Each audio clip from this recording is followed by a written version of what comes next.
কালকে আমরা রাজ্যসভাতে ফাইন্যান্স মিনিস্টারের অনেক দীর্ঘ বক্তৃতা শুনলাম। এর আগে লোকসভাতে উনি বক্তৃতা রেখেছেন বাজেটের উপরে।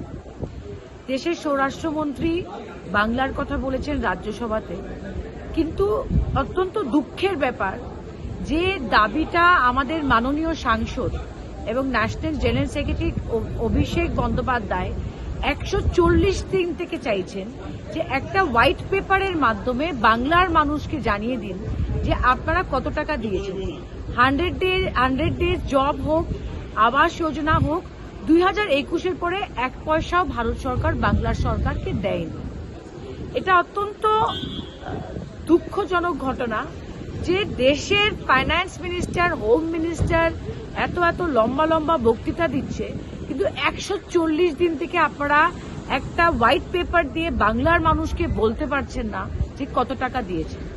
এটা আমরা প্রতিবাদ জানালাম এবং পার্লামেন্টে যদি সত্যি তথ্য রাখতে হয়, white paper is the way, যেটা আমাদের নেতা অভিষেক বন্দ্যোপাধ্যায় বারবার বলছে।